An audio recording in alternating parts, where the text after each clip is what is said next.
Have you ever felt like Jacob at the ford of the Jabbok? He had 2 wives, 2 maidservants, 11 children, and all his possessions. Do you ever feel weighted down, perhaps?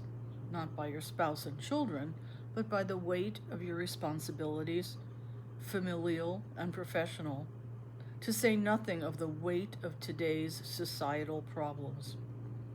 Does the day-to-day feel heavy with care? And then you still have to cross the stream, as Jacob did.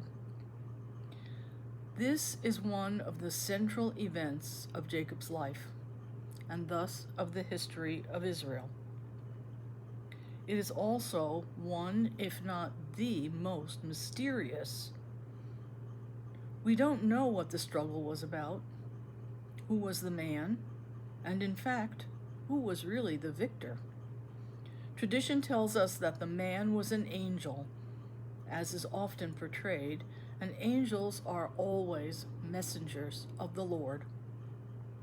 The text tells us that, quote, the man saw that he could not prevail over him, that is Jacob, and most mysteriously, the angel asks Jacob to let him go.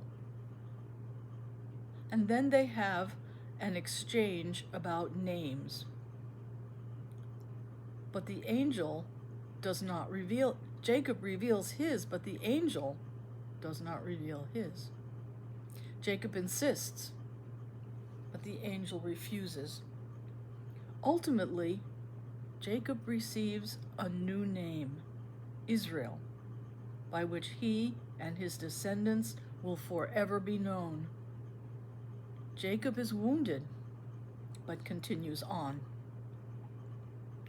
What does this mysterious story have to say to us, we who are weighted down with the struggles of everyday modern life? The struggle of Jacob and the angel takes place in the darkness. Do we recognize the darkness in our own lives? Take the opportunity to face those struggles directly, or do we flee? What about the darkness that we see in these days in our country?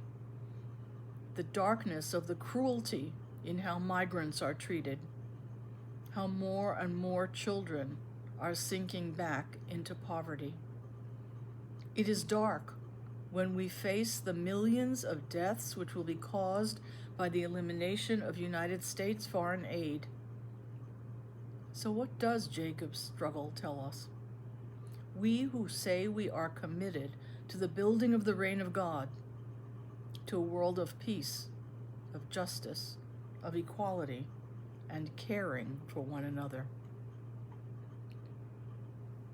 Jacob's refusal to let go is a sign of his perseverance on the journey. And in the end, his willingness to embrace a new identity, that of Israel. But the new identity is won through a struggle from which he will forever bear the wound. For some of us, the darkness will be a serious illness or actual physical diminishment. It may be the loneliness of the loss of a life companion, or of a profession in which we have invested too much of our identity. For all of us, it is the injustice with which we are confronted every day. Do we need to speak with a new voice against that injustice? Jacob's struggle is a solitary one, but ours cannot be. Jacob carries the wound forever, as does the risen Jesus. But if we face our darkness together, whatever it may be, and persevere together in the struggle,